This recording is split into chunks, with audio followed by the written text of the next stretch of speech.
Today's stories determines tomorrow's success. So this Black History Month, we are memorializing 4 Black entrepreneurial stories in collaboration with Black-owned Hamilton. They have a plethora of services that allows Black entrepreneurs to quiet the noise so they can listen to their own voices. Black-owned has a community platform where business owners can access funding, courses, events, different unique opportunities, as well as mental health services and resources, so that you, as a Black entrepreneur, can thrive both in your business and personally.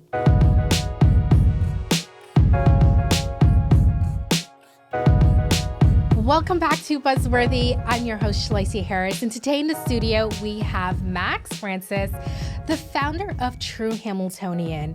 Max is, what he said to me behind the scenes really is he is going to try everything at least once. At least once. And he's got stories to prove it because in just getting started and setting up these cameras, Max told me a whole lot of things that I was very shocked about, included him being an actor. Yes. Which, you know, I'm not surprised. You're so charismatic. You're so easy. You feel like you're a character on its own, but you transform into other characters too. Like, how did this happen? First of all, that's my acting. I actually don't transform into other characters. What I do is I believe in life experience. Yeah. So I feel like every character you play at some point in your life, you might have been through a situation like that. Mm-hmm. So you just have to go back in your memory, what you felt at that time, how you felt, how you reacted to it, and just bring that to it. That's right. So it's just me in that situation. You know what? That's a really, really good strategy. Yeah. Not only for acting, but I think in business and just your personal life, because I know a lot of people talk about not being comfortable in certain rooms. Yeah. They walk in, and I think I have a very, unconventional thought about what imposter syndrome is. And I think it's exactly that. I think when I walk into a room, I must belong in there for some reason. So I truly don't think I've ever walked into a room that made me think, why am I in here? I don't belong in here. I feel uncomfortable. I feel less than.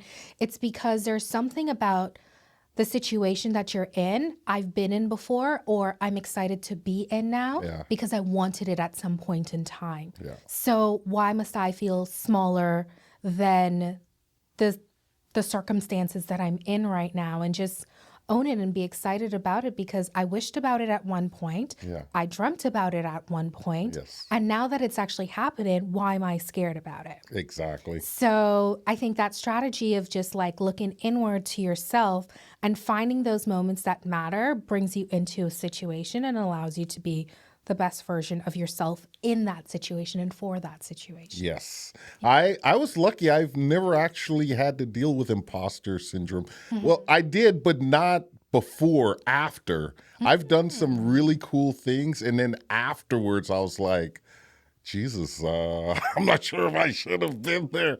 But I grew up in a really hyper confident family, and it's the kind of family they had no reason to be as confident as they were, but they just were. So I grew up in an environment where it was just like, just go 100%, and all you can do is, whether you win or lose, it's the same net zero, whatever. Yeah. So if you didn't do it, or if you did it and failed, you're still at the exact same place. So I was never afraid to fail, because I'm like,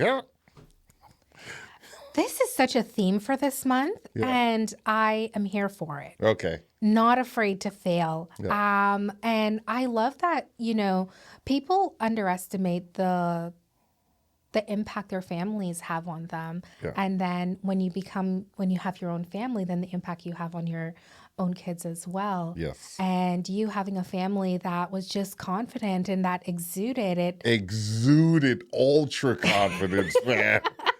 Like, I remember I had this uncle, and he did construction, and my parents would pay him to like drop us off to school, pick us up, stuff like that. And he would show up in ripped, dirty shirts and ripped, dirty jeans and shoes that were falling apart, and his hair's not combed. And he'd come pick us up, and he'd see one of our teachers, and he'd be like, "Hey, baby, come talk to me." And I'm like, dude, look at you. Why would you even talk to her looking the way you're looking? He goes, "Let me let you in on a secret. If they don't like you when you're dirty, they won't like you when you're clean." You know what? There is something true to that. It's very true. Yeah. But it took me when I got older to realize what he meant by that. Like if they only saw you for your clothes and your jewelry or your car, they're not liking you. They like what you can provide for them. I get what he's saying now, but at the time I was like, oh God. First impressions matter. It does. That's a really good story. And hindsight's always 2020. Like I said, ultra confident family, man. They had no fear. They were just grounded and just like being human. You know? Yeah. I think that creates a level of confidence because I recently did this on my LinkedIn, and everyone has this like title on their LinkedIn about like who they are, what company they work for, words that describe them. Yeah. I recently updated it, I believe in like October, November of last year, and I just put human first. Yeah. And one of the reasons I put that is because at the end of the day, that is truly who we all are. Yeah. We are just human first. And what that means to me is I'm going to make mistakes. I'm going to fail at some point. I'm going to feel embarrassed at some point. But everybody has experienced all of those things. Yeah. And none of those things are going to stop me from moving forward in any way, shape, or form. And I see like such a real humanness in your family in that way. When you were talking about imposter syndrome, when I experience that the most is when I have to do bios. Because you were talking about doing bio. When I have to put down all the stuff I've done, after a while, I'm like, man, you sound like an a-hole. Like, this sounds preposterous, but it's literally stuff I've done. But then when you list it all out, you're like, man, like people are going to read this and be like, man, this guy's full of himself. No, it's just, it's your accolades, it's the things you accomplish, but those things are those are part of you and they're not who you are. Okay. And I think people use their bios to be like, this is who I am versus just the things I've simply accomplished. Yes. Yeah. And I think that's the differentiator between the two. Nice. So yeah.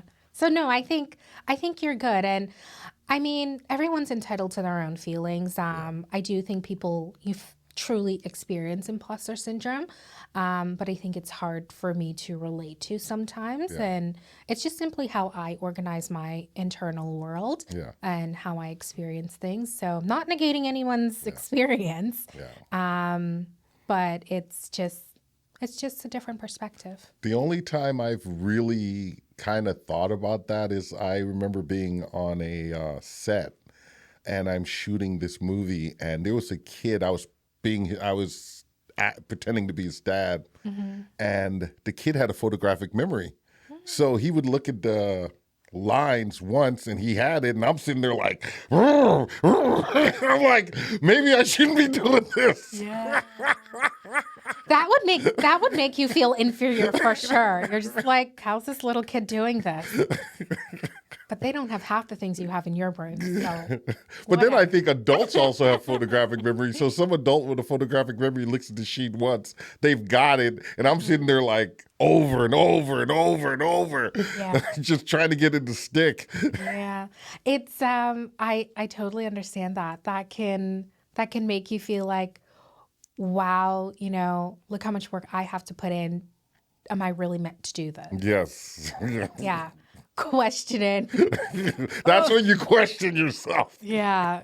But at the end of the day, like, something brought you in there. Yeah. And if that's the only thing you hold on to, just hold on to it. Hold on to it, yes. Yeah. So, I mean, we started right into this, not usually how this okay. but I was just very curious in terms of how acting even came about for you. Okay, so I was working for an engineering company I was working in a lab, and I worked 4 10-hour days. So I had a 10-hour shift, 4 days, and I'd have a 3-day weekend every weekend. So I had all this free time, and I would go out with my buddies drinking and hanging out, and I'm like, you know what, this is not productive. So then I was like, you know what I'm going to do, because I loved running. I'm going to enter a 5 or 10K race every weekend so that I spent the entire week training. And then that Saturday or Sunday, I would have a race. I'd be exhausted and then start the whole process all over again. So it kept me busy, kept me productive. And I entered the Around the Bay race here in Hamilton. And I went to pick up my race kit, and there was some agency set up in the lobby. And they were like, oh, we're looking for athletic-looking people for an upcoming campaign.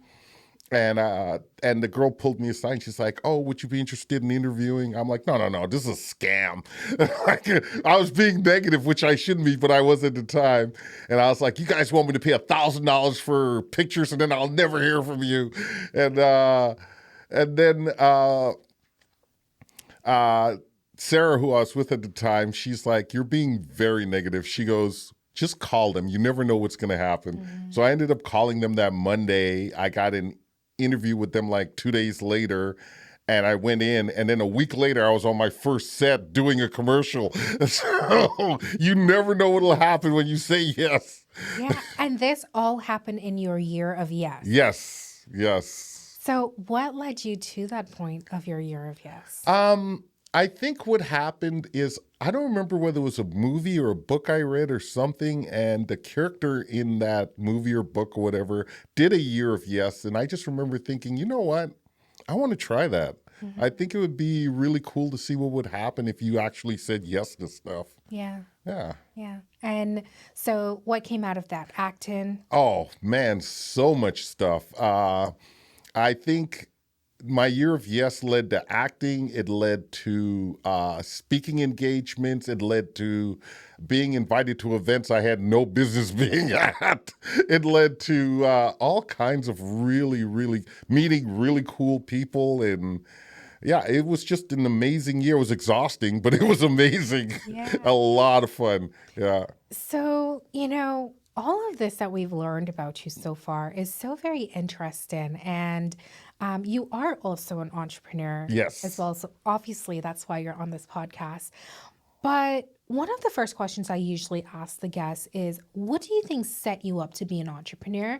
And for you more specifically, what do you think really set you up to just be so open to all of these different experiences and taking the risk in doing them? I think what set me up to be an entrepreneur are my parents. They were both business owners. So it's something I've been around my entire life. Okay. And I always thought at some point I would start my own business, but I never knew what it would be. Like, I had no idea what to start. And I think I stumbled into what became my business. It was never supposed to be a business. It was just something that I wanted for myself, and that something I really enjoyed, and other people started enjoying it too. And I kind of wanted to just share it, and then it exploded, and it reached a point where I was like, well, I guess I'm doing this now. Yeah. And I've been doing it. This is year number 12. Of True Hamiltonian. Yes, our 12-year anniversary. That's amazing. So when is the 12 year exactly? March. March is officially our 12th year. Wow. So in just a few weeks. Yeah. Very, very exciting. So let's go back to the early days of True Hamiltonian. Okay. And how it really morphed into this business. Because you said this wasn't supposed to be a business. No, I was working full time. I had a great job, benefits, the whole 9 yards. And I remember I would go to all of the festivals or concerts in Hamilton, and they would always have someone selling some kind of Hamilton merch. And I would always buy whatever Hamilton merch I saw, because I loved this community. And I remember thinking, I love these shirts, but they don't say what I want them to say. It doesn't really reflect how I feel about this community. So I made a shirt that said, I heart Hamilton. And I started wearing that, and a buddy of mine is like, dude, that's a ripoff of I Heart New York. And I'm like, yeah, so? He goes, you're a smart guy. He goes, if you want to wear something to show your pride in this community, come up with your own saying. I'm like, you know what? You're right. So I sat down at work, doing this on company time. Sorry, guys. And I came up with like 8 slogans that I really liked. And I turned them all into T-shirts, 8 different T-shirts. And I started wearing a different shirt every day. And one of the shirts said, Hamilton is home. And every single time I wore that shirt, someone would stop me and say, where can I get that shirt? I said, oh, no, I made it. And then they'd be like, can you make me one? And me at the time, not understanding business or any of that, I'm just excited. I'm like, yeah, give me your name and number. I'll make you, what size do you need? I'll make you one. So I started making shirts and giving them to people. And I think I was probably into about $500 worth of shirts I'd given away, and Sarah, my partner at the time, said, you can't keep giving these shirts away. Like, you're not giving away any more shirts. I was like, okay, I'll start selling them. So then I started selling them for $20. And I had a lot of friends that were bartenders or waitresses or bouncers, like all over the city. So they would see other people wearing the shirt and they'd call me and be like, Max, are you the one making these shirts? I'm like, yeah. They go, I'm working tonight at this bar. Can you drop one off for me? I'd be like, yeah, sure, no problem. So I'd make the shirt in the size they wanted. I'd go to the dollar store, get a nice little brown paper bag, put it in the paper bag, thinking I'm being like a professional. I walk in the bar, I hand them a brown paper bag, they hand me cash, and I'm walking out. People are running out behind me. You got any more drugs? I'm like, I'm not a drug dealer. And they're like, I'm not a cop. I go, I'm still not a drug dealer. But I can see how that looks. I'm handing a bartender a brown bag and she's handing me cash. Guys, I was giving them T-shirts. It's all. That was it. It was just T-shirts. But there's so much about that story I really love. It's because, one, I think when something is so important to you and you just have to figure it out, you figure it out no matter where you are, even though you're at somebody else's job. Every entrepreneur is a little bit guilty of that, right? And at the time, you didn't even know it was, No, I had no clue. It was not supposed to be a business. And even when it became a business, a part-time business, what I was doing was I would work my day shift, and people would call or text me like, I need this size, whatever. I would come home and I would put all the shirts in bags. And from like 5 p.m. till like midnight, I would be going out and delivering these shirts by hand to all these people that called me saying they wanted a shirt. So you can only imagine some of these people, 11:30 at night, some big black guys knocking on your door. Oh my God. Is Sarah here? What do you want with my wife? No, I'm just delivering a shirt, I swear. That is, you can't help but laugh about it. Oh, dude, it was so funny. The other thing I realized is everyone has a dog. There was always a dog barking at me. The things you do for your business. You get mistaken as a drug dealer. You get mistaken as someone trying to steal someone's wife. The dogs are trying to get you. But you're still pushing through. Yeah. Oh my goodness. That's so funny. And I'm sure we're experiencing one of the coldest days of the year right now. Yeah. You've had to deliver in snow, rain, you name it. You were there. You know what it was? I was so excited that people wanted something that I created that it didn't feel like work. It just felt like one more person walking around wearing that shirt was just like, yes. I just remember we have Supercrawl here in Hamilton. Yes. And I was going with my daughter, and I used to always carry her on my neck, like she'd always be up on my neck. And we were waiting to cross the street, and there was a guy on the other side wearing one of my shirts. And she goes, Dad. I go, I know, I see it.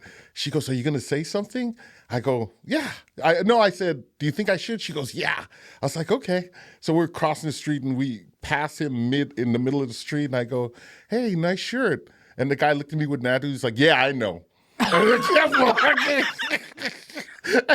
we get to the other side, and my daughter goes to me. She goes, he has no idea, does he? I was like, nope. Wow. If you know who you are, identify yourself and send an apology to True Hamilton. Thank you. That is, and what you have so many stories. Oh, so many stories, Max. Well, when you look back on this, I know it's we can laugh about it in here and now, but I think this is Black History Month that we're doing this episode about, and I think a lot of Black people are scared sometimes to do what they want to do because you get mistaken as these different things, even if it's just a very innocent thing in certain scenarios, and you get stereotyped a lot. Like, how did you like get over that? Did you just use laughter? No, actually, that was a major part of my journey. When I started the company, first of all, no one knew it was my company. Like, other than my close friends, nobody knew. And Hamilton, the Black population of Hamilton is, I believe, 7%. I actually looked it up. And I was like, man, if I'm marketing to Black people, I'm going to be out of business like very quickly. So I remember thinking, okay, you know what? We're gonna guerrilla market this. So I had a bunch of friends that were like bartenders or bikers or bouncers. So I got them all to wear the shirt and I took pics of them, and I would only post those pics. I never posted any pics of me. Mm-hmm. So people are seeing all these cool guys and cool girls wearing the shirt, and they're like, oh yeah, I want that shirt. And for the longest time, I never posted any pics of me or that it was my company or anything. And I think I was probably 4 or 5 years in, and a buddy of mine, Kyle Skinner, big shout out to Kyle. He's like, dude, like, you need a story. You need to be, your story needs to be attached to your brand. And I was like, no.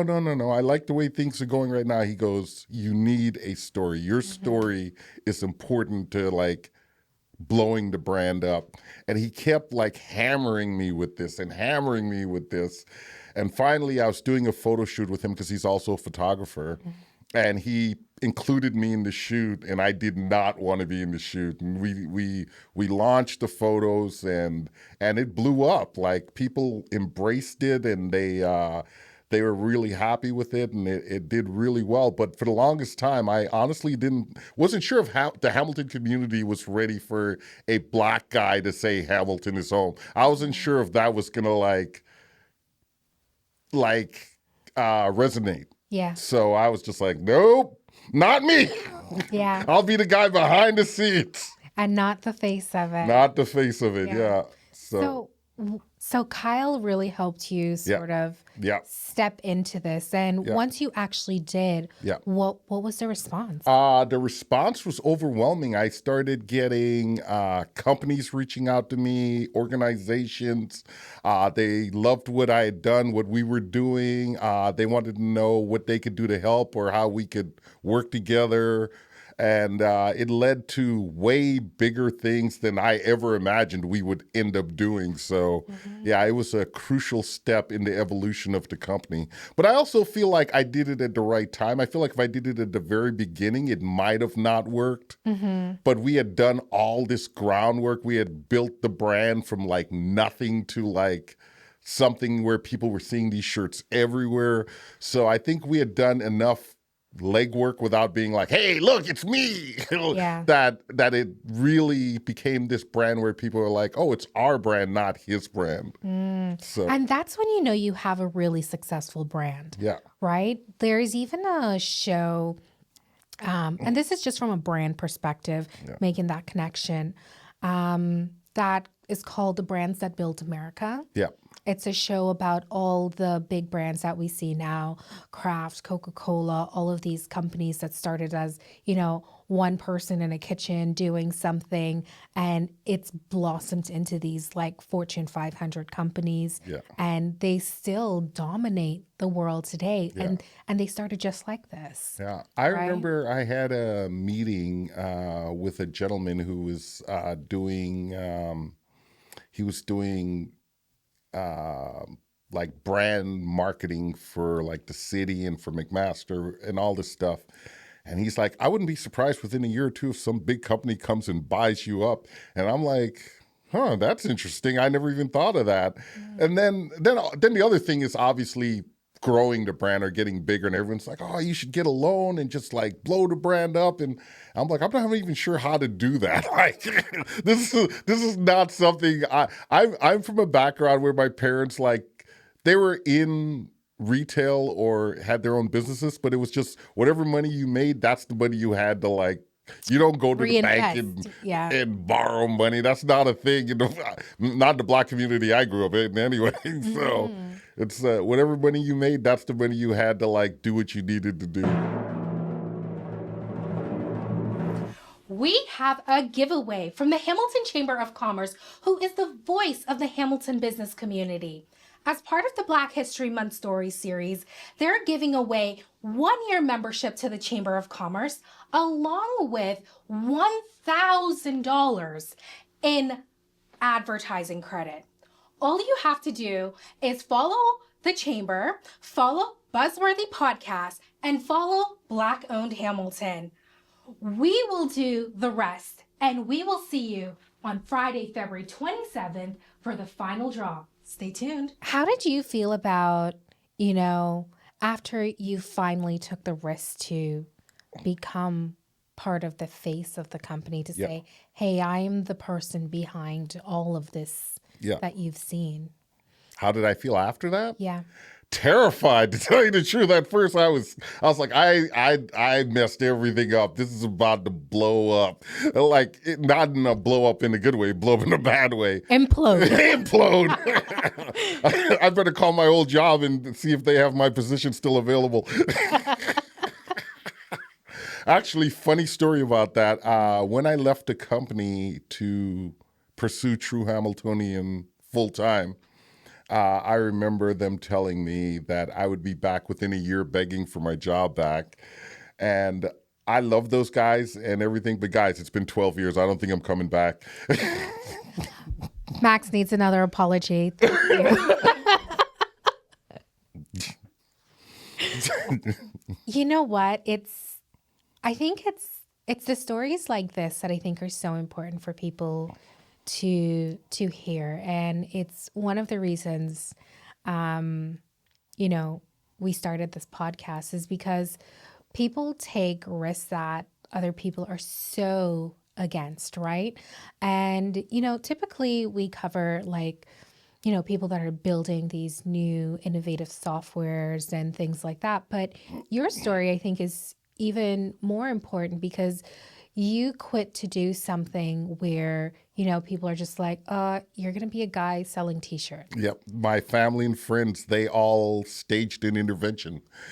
They were all trying to stop me. Wow. Yeah, they all called me. They all talked to me for hours. Don't do it. Don't quit your day job. Just do it on the side. Like, it can be your side hustle, but do not quit your day job. That was their position. Do not quit your day job. Yeah. So they all tried to stage an intervention, and I listened to everything they all had to say, and then I did it. Says every entrepreneur. What's that old saying? Shit or get off the pot? Yeah. So. Yeah. That's the risk you're taking, right? I did. Yeah. Nothing scared you in doing this? I wasn't scared of doing it. I was scared of how I would look if it failed. I was terrified that I would be considered the idiot that quit his job and like was out of business within 6 months. Mm-hmm. So I remember my first lease on a building, I got this great deal on the spot, and all I wanted to do was like not fail. So I didn't want to sign The guy's like, you want to sign a 4 or 5 year lease? I'm like, no, no. Can we do a 1 year lease? And he's like, no, the minimum we'll do is 2 years. I was like, okay. And I was like, frick, man, what if I don't make it for 2 years? Like, I'll still owe this guy all this money. Like, I'm terrified. I'm like pooping my pants. And then the first 2 years flew by and the rent like went through the roof. I was like, frick, I should have signed a 5-year lease. But you don't know, right? So yeah, you don't know. You can only make a decision today for what you have in your hand. Yes. And you can't beat yourself up for it after that. No. But our first store was haunted, so thank God I didn't sign that 5-year lease. What? Yeah, it was super haunted. The one on Ottawa Street, that building is haunted. Sorry, guys. Now you know. We don't know where that is. I know you have questions. Feel free. I'll lay it out for you. I'll ask all the haunted questions behind the scenes, and then I'll tell our guests about it. Okay. Because side note, the city of Hamilton does want some good messaging. Okay. No. It's not a bad thing for the city of Hamilton. There are haunted buildings everywhere, all around the world. Yeah. And it doesn't necessarily mean ghosts. It just means negative energy within a structure. Yeah. True. That sounds very scary. I personally would like to know what building it is for the next episode. So I can stay clear. Yeah. Okay. So it's been 12 years. Yes. And you've been through a lot. You've been through jumping out of a full-time job. Yes. And the safety and security of that. Yes. Taking a risk on being that guy that might run back to that same full-time job 6 months later. But you are here 12 years later. Yes. And also the C word that we don't talk about anymore. What's that? COVID. Oh, COVID. Yeah, because you're a brick and mortar. Yeah. You're a brick. How did you survive that? I did not. When COVID hit, we had 3 locations, and we ended up closing all 3. Yeah. I was fully digital. I went fully online for about a year. Yeah. Mm-hmm. And what made you come back in person? You know what? Honestly, I didn't even want to come back into a brick and mortar. I thought, okay, I'll just stay digital. Mm-hmm. And we did a fashion show, not last year, the year before at Supercrawl. Mm-hmm. And it went really well. And we were getting a lot of exposure. We were getting a lot of partnership interest. We're just getting a lot of traffic. And I thought, you know what? If we are going to go back to a store, this would be the time to do it. And we found a location that worked. We weren't even looking for a location. I went for coffee with a buddy, and we passed this location with a sign in the window and ended up calling the landlord, who I ended up knowing. And it was almost like everything was like meant to be. It all worked out perfectly. And I was just like, all right, guess we're doing this. Yeah. So it worked out really well. Brick and mortars are tricky, man. Like, you have to constantly drive traffic to that location. And that means you have to find some way to advertise, whether it's through social media, whether it's through word of mouth, whether it's through paid advertising. You have to constantly. It's not that people don't want to support you or they don't want to come to your store. They have a lot going on. People have, you have work and family stuff and kids and someone's sick and in the hospital. There's so much happening. You're not thinking about coming into a brick and mortar. So it has to constantly be flashing in front of your face. And you're like, oh, it's my aunt's birthday. I'll go get her a sweater. Or, oh, it's Valentine's Day. Maybe I'll get my wife her. You have to constantly bombard people, and it can be almost exhausting just constantly hitting people over the head. Hey, we're here. And there are companies in Hamilton that are amazing at it.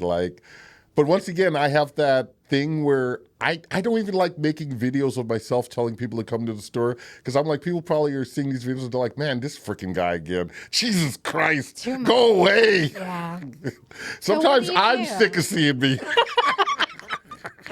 That's what you have to do, because One of the, you told me about the marketing strategy overall that Yes. you use. And I think the mindset behind that is so brilliant because I mean, I'll turn it over to you. Okay, Tell us about it. I will tell the world my secret it's not secret, but my marketing strategy. Yeah. So my philosophy is that everyone lives in their bubble. Okay, so say you are a husband and you work at Ford. You go to work every morning. You come home. Your wife's a teacher at a local school. She comes home. You guys have 2 kids. One kid's playing soccer. One kid's playing baseball. So you're rushing off, get home, have dinner, get everyone ready for bed. And then you do that cycle all over again. You're not looking for a new clothing company or a new chocolate company. You're so busy just trying to make it through the day that's your bubble. Like everything that happens to you happens within that bubble, whether it's the other parents you talk to or teachers or whatever. So my strategy for us has always been to insert ourselves into those bubbles. So whether it's doing a partnership with the local soccer team or doing shirts for the local school or if Ford's doing some kind of event where all the workers get a Hamilton Steel shirt or something, we get ourselves into the bubbles, and then when that person comes home with the shirt, then the rest of the family is, oh, where'd you get that? And now you're in their bubble. Yeah. Now they're talking to their friends or their other parents. Hey, did you see that shirt? Like, I didn't even know that company was there. You'd be surprised how many people see a Hamilton is Home shirt and be like, oh, that company started 3 years ago. That was the first time I saw it. We didn't start 3 years ago. That was just the first time it inserted itself into your bubble. 100%. Yeah. The first time it inserted itself into my bubble was only about 4 years ago. And I'm like, oh, cool. And I don't remember who gave me this shirt, but somebody gave me this shirt. I want to say I was at some entrepreneurial event. And again, that is my bubble. Yes. All of the different entrepreneurial networking events happening in the city. And I think I was at an event that wasn't even in Hamilton when I got this shirt. See? But I was at this networking event and I saw it and I was just like, I want a shirt. And they gave it to me and I was just like, wow, this is cool. So I thought it was just something that this company did. See? And they came up with the slogan. And so I was like, cool, I'll have one of your shirts. No, it's one of our partnerships where we'll do shirts for corporations or organizations. Which is brilliant. Yeah. Because organizations, what they do, they get these shirts, they put their logos on it. Yes. And then they end up at Value Village or thrift stores. And hey, someone paid for it at some point. Again. But these shirts, people, like I kept it. Yeah. I have another one, actually, I think I have 2. This one and another one that has, I think, City of Hamilton stuff on it. Yeah. So, yeah. When I first started, this is a little secret that I used to do. I would go to all the thrift stores, and if I found one of my shirts or something, I would buy it to make sure it wasn't on the racks. But then I'm too big now to do that. I'm like, I can't afford to go out and buy 1,000 shirts. No. But at the time, you'd see 1 or 2 every once in a while, and I'd go out and get them and just make sure they're not on the racks there. That is smart. That is smart. That is protecting your brand equity. Everything you gave us in that little package is like really fundamentals of marketing. I don't even think when I left school, because I went to school, I have a degree in marketing. I don't even think they really explained those basics of marketing in the way you explain it as a bubble. Yeah. And a lot of people, and that's why sometimes people feel overly bombarded on social media, is because their targeting is so off. Yeah. Right? Because they're trying to, if you're in a park blowing bubbles with kids, you can't possibly reach all the bubbles before they pop. No. Right? So you have to be specific about which bubble you're going to target. And you're like, that's the bubble I'm going to insert myself into. Yeah. And naturally, it's going to spread to all these other bubbles, and be really strategic about it. As a parent, my focus has always been to be a family-friendly brand. Mm-hmm. That's always been my number one thing. So none of our gear has ever said anything that would be taken offensively or out of context. And there were many times I wanted to make shirts that said blank this or blank that. I just never did. Yeah. And it's so funny when you get people sending you pictures and it's like their little kids wearing it, the parents wearing it. I remember we did Hamilton is Home in 15 different languages because we wanted to like show support for all the different communities within Hamilton. And this girl sent me a picture of her Nona, her Italian grandfather. Yeah. And he was in his garden with his Hamilton is Home in Italian t-shirt, doing his garden. She goes, he won't take that shirt off. And it was the most heartwarming picture I had ever seen in my life. It was just because he felt included. Like, Yeah. And that's always been my big thing. If any one sentence describes me, it's inclusion, not exclusion. That's it.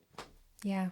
I can see it. Yeah. I've experienced it. Yeah. I've only met you a few, hours ago. It's only really this week. And I can definitely say that's very true of my experience so far with you. Yeah. And by the way, this podcast is me inserting myself into your bubbles. So get yourself a Hamilton is Home shirt. We have other gear. I'm actually wearing one of our jackets right now and one of our sweaters. So I will hook you up.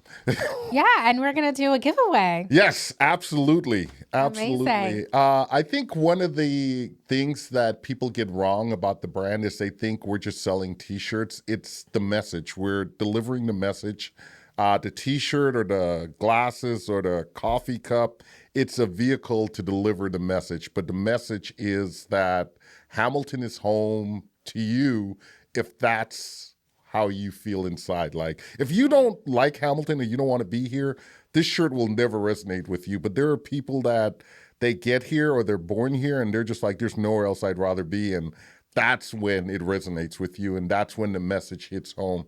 Yeah, absolutely. Absolutely.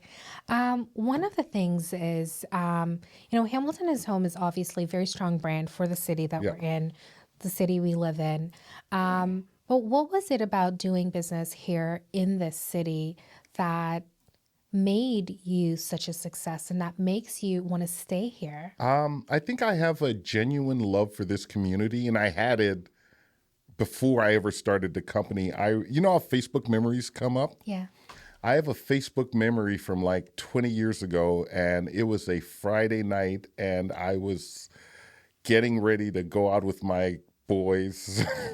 And I just remember I posted on Facebook, another Friday night in the greatest city this side of heaven. And that was my Facebook caption. post 20 years ago before any of this. So I think you have to have a genuine love for something before you can turn it into anything else. Because if you're faking it, people are going to know right away. Like, oh, it's so easy. Yeah. It's so easy to spot a fraudulent. Trust me, there's been a lot of other companies selling Hamilton shirts in and out within 5 years. So, wow. This has been such an energetic conversation. I'm so grateful to have met you and have you come into the studio and share all of your wonderful stories and your mindset as well. And I think that's what makes such a fantastic entrepreneur is the mindset that you have is going to get you over every hurdle that you have. I will say for all the entrepreneurs out here, because everyone thinks that they're the only ones going through rough times. So they wake up and they're like, don't want to get out of bed because the bills are all due and you didn't make enough money that week. We all go through that, all of us. The difference is when you get up in the morning, you have to decide. It's like flipping a coin. Am I going to be the positive energy that I put out into the world today? Or am I going to be that black hole that sucks up everyone else's energy? So it's a conscious choice, and you have to make that every morning when you get up. And believe me, it's going to affect everything that happens to you that day. Yeah. So that is 100% true. Yeah. 100. When you decide it's going to be a bad day, everything bad is going to happen. Everything. Yeah. And in a lot of, just the stories you tell, I feel like there's a lot of serendipity in in entrepreneurship as well. And a lot of that, I think, follows courage, Yes. which is, just having the faith that the next step you take is going to get you closer to where you ultimately want to be. You also can't be afraid to fail. One of my favorite sayings is, don't be afraid of rock bottom because there's nowhere else to go but up. So if you're going to fail, fail big. Just go all out, baby. Go all out. And what other way to sort of wrap us up and take us into our last couple sections other than go big? Go big or go home. Or go home. So what we usually do on this podcast, Max, is we have 3 questions that we ask all of our entrepreneurs in the end as kind of a sum up of the past, what we're taking away from it, and what we want into the future. Okay. So what is one thing that you are leaving behind in your entrepreneurial journey? One thing that I'm leaving behind? This does not serve you anymore. It does not serve your business. Something that you're just like, I just want to give this up now. The one thing I think I would give up is pride. Don't be afraid to ask for help. Leave your pride at the door. Never be afraid to ask for help. You never know who's out there cheering you on and rooting for you. And in the right situation at the right time, they might have an opportunity for you that you never even thought of. And just because you guys had that conversation, they're like, well, I have a friend who's looking for this and your company does this. I should connect you to. Like, don't be prideful. Don't think because you've done well to this point that you can never ask for help. Always be humble and be like, hey guys, like, you know what? If you know anyone that's looking for my services or whatever, please send them my way. Yeah. Ask for it. One of our other guests said something I think that's used quite frequently, especially within the Black community, is like, closed mouths don't get fed. Yes. So, yeah, absolutely. I think pride is huge. I'm working on it. It's all of us. We all want to be like, you want to be known as the person that did well and you're doing well and you don't want anyone to see you stumble or like fall. So you kind of like hold it all in and that kind of becomes toxic in a way. So you just have to be like, hey, listen, you know what? It's been a rough week or a month or whatever. And I'm going to figure it out. Yeah, absolutely. Yeah. So what's the biggest thing you've learned so far? From being an entrepreneur? Wow. Oof. Biggest thing I've learned from being an entrepreneur. That's a damn good question. I think the biggest thing I've learned from an entrepreneur is that people think you're making way more money than you're actually making. Facts. Oh man, after you pay rent and insurance and taxes and employees and hydro and phone and internet and every other bill that's due, you're like, okay, I got just enough to get a cheeseburger. Yeah. And I forgot which celebrity actually said it. It might actually have been Kim Kardashian. And we don't really talk about celebrities here. And I know Kim Kardashian's people love to hate her. Yeah. But one of the things she said in an interview a very long time ago, and it really stuck with me, is that she said people don't understand the pressure that, her or entrepreneurs like ourselves are under when we are no longer just responsible for feeding our families. Yes. We are responsible for feeding the families of all the people that work for us. Yes. So if we stop doing everything we're doing, it's not just us. And then at the end of the day, we have to go to sleep with it. Yeah. So it's that level of pressure, like there are other entrepreneurs that talk about, them. Most entrepreneurs always pay their employees before they pay themselves. Yeah. And the funny thing about that is the employees don't even realize that. They don't realize you're not pulling a paycheck. They just think like, oh, well, he owes me this. Like, yes, absolutely. Yeah. And I'm going to pay you. But like, you have to realize like, I'm paying you before I'm paying myself. Like, So I think one of the hardest things for me was during COVID when we did have to close those 3 stores. We had to let a lot of employees go, and some of them were very upset. And I'm like, dude, like, I have no money to pay you. What do you want me to do? Like stores are closed for 2 years. I have no money. Like, I'm sorry. Yeah. Yeah, it's hard because like you said, they just see you as you're rich. Yeah. You own this business, so Yes. you must have cash. And You have money hidden away. yes, somewhere in Switzerland. Oh my God. The funniest story I ever heard was I was at an event and I was with a friend of mine and she had gone to talk to other people in the room. And she had come back and she said, one of the guys said that I must be a drug dealer because there's no way I'm making a living selling T-shirts. Here it comes back. So apparently it's a front for something else. I'm like, God, I wish it was. I wish I had barrels of money buried somewhere. I wish this was Breaking Bad. I'm just, Walter White. Oh my God. In black. What I wouldn't give for a barrel of money in my backyard right now. Yeah. And, those are some of the things we have to contend as, and, one of the things you've done, quite gracefully is laugh through a lot of these stereotypes. Oh, absolutely. That you experience. But a lot of people aren't able to do that. And I think that's why it's important to, to have these very candid conversations. Yes, you can laugh about it. Yeah.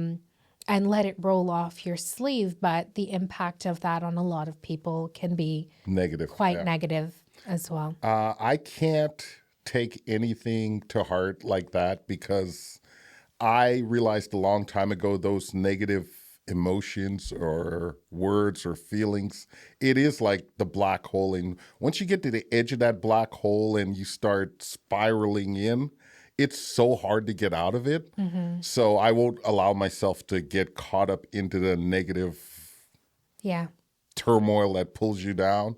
So I'd rather laugh my way past it than get embroiled in it. So that's just my way of dealing with things. I'm not saying it's the healthiest way, but I just refuse to go down that negative black hole spiral. Yeah. Amazing. And our final question is, what's one thing you're taking into the future with you? One thing I'm taking into the future. All right. So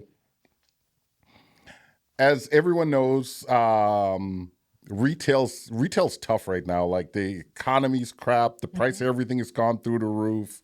And I honestly thought about, you know what? We did 10 solid years, 11 solid years, 12 solid years of this. Maybe it's time to close up shop, go back to school, learn a trade, and like go in a different direction. Mm-hmm. And I have a friend of mine, Nat, and I had this conversation with her, and she worked in a bar.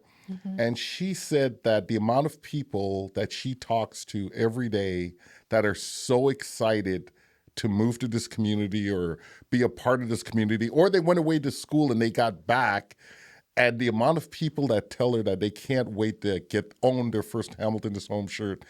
And she goes, you can't quit. She goes, there are so many people that are counting on you. And that really like hit my heart. I was like, fuck. Yeah. So if you guys are counting on me, come buy a shirt. I'm kidding. No. For real. We will have all of your information in the description, links to your website, everything, because, this podcast is actually global. And quite surprisingly, we have a huge listenership in Singapore. Oh, wow. And maybe through all of our stories so far. Actually, can I say one last thing? Yeah. Did you know there are 127 cities around the world named Hamilton? No. Yeah, that's one of the first researches, because I was thinking on how to expand the brand. Mm-hmm. That would be a cool way to expand the brand without changing anything. Yeah. So if you live in one of those 126 other cities, reach out. I'd love to work with you. That would be so cool. Right? Yeah, please reach out. The only Hamilton that I know of that's not in Canada or the US is New Zealand. Yes. Hamilton, New Zealand is a big one. Yeah. But I don't know anywhere else. But 127. There's a Hamilton Island in Australia, and they have the biggest yacht races in the world there. That's one I would like to go to. If you have a yacht on Hamilton Island, reach out. This is literally Max Praxison leaving Pride behind because he's asking and I'm not mad about it. This has been phenomenal, Max. Thank you. Thank you for having me. This is cool. This is very great. This is very great. Stay tuned for our next episode next week.